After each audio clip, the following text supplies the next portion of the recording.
Hello, everyone. This is Lisa from Power Wheelchairs for Success, but I think you already knew that. So, today I am redoing one of the videos I did in it was the very first video I did for my channel. So, I'm going to redo it. It's a little messy. So, today we're going to address safety in the home, especially if you use a power wheelchair. So let's get started.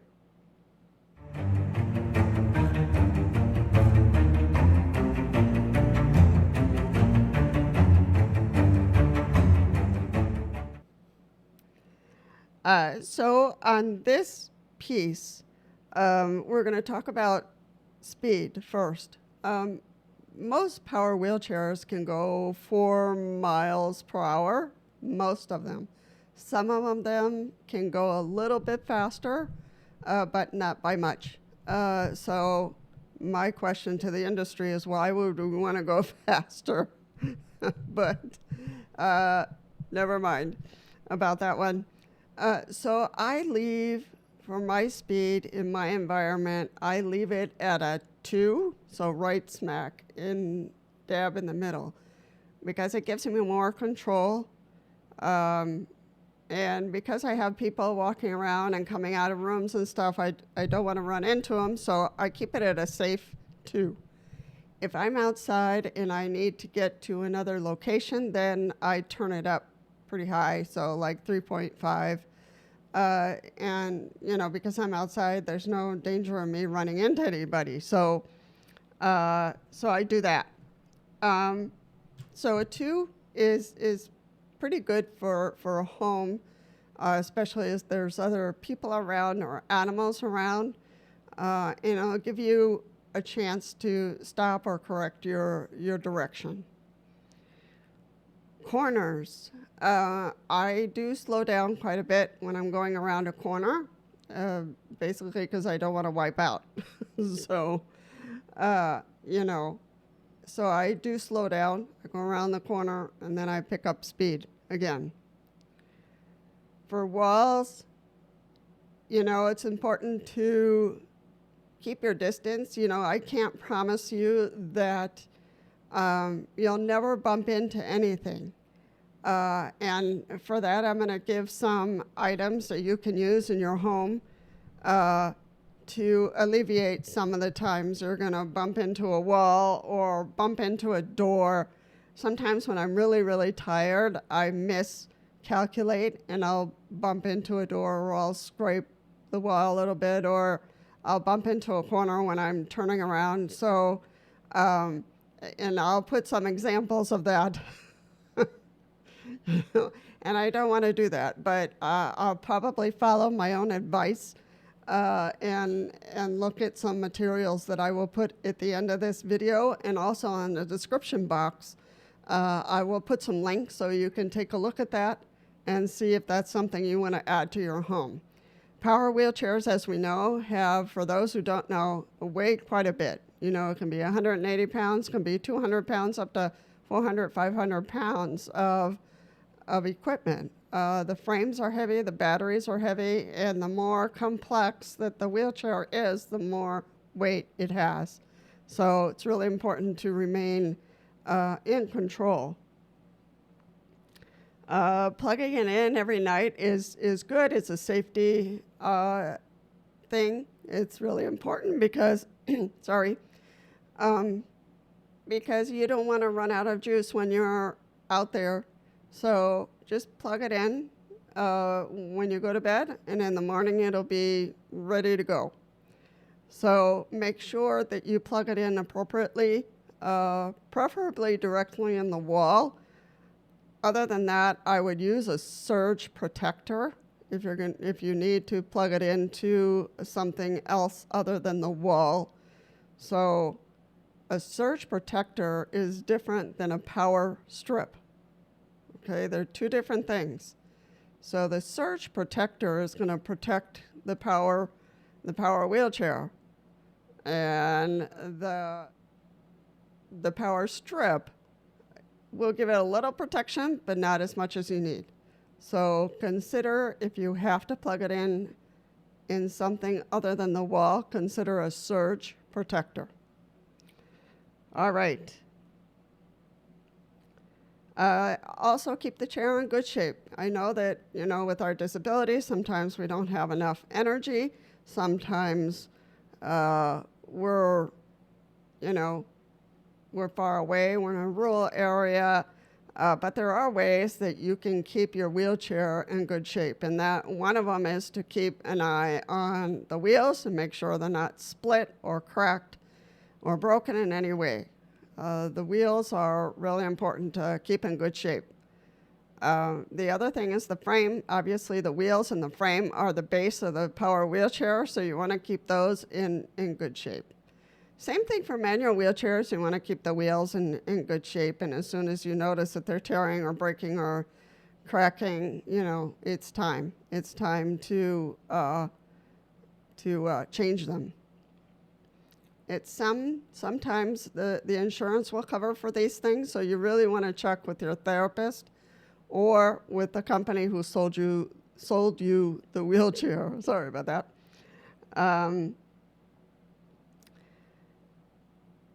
All right, so let's talk about the items you can use to protect your home, especially if you have a power wheelchair. It will work as well for the manual wheelchair, because the manual wheelchair, you're also going to bump into things and scrape things or get stuck. So they're wheelchairs. So one of them is called a kick plate. Right, so back to the kick plates. Kick plates is a laminated sheet that goes at the bottom of the doors.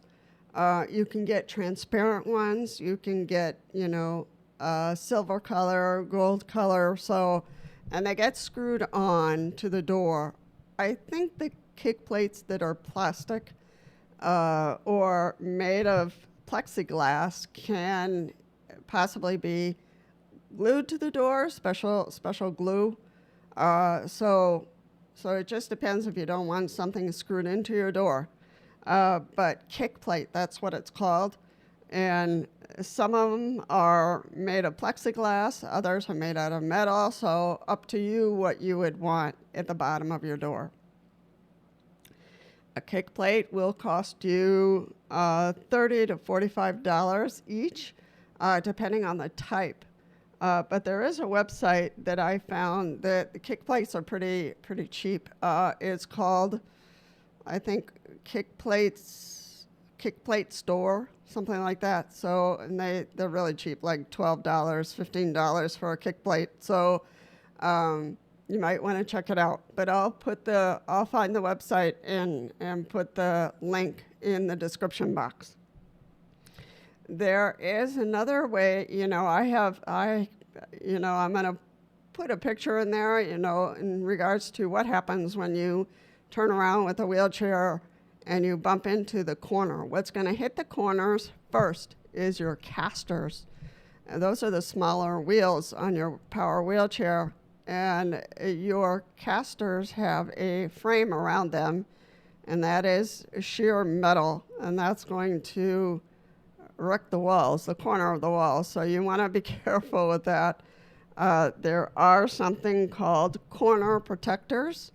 And those will cost you $4 to $6, depending on the height, of the length of the corner protector. So I will also put links down below for the corner protectors.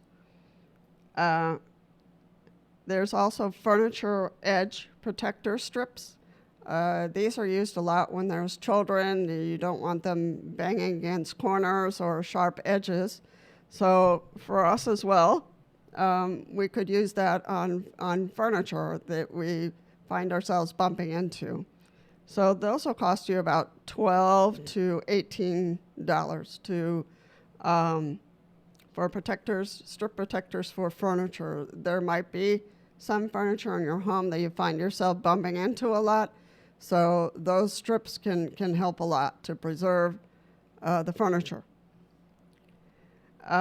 Wheelchair, and this is for manual wheelchair. There are some protectors for the frames, for the front frames of manual wheelchairs.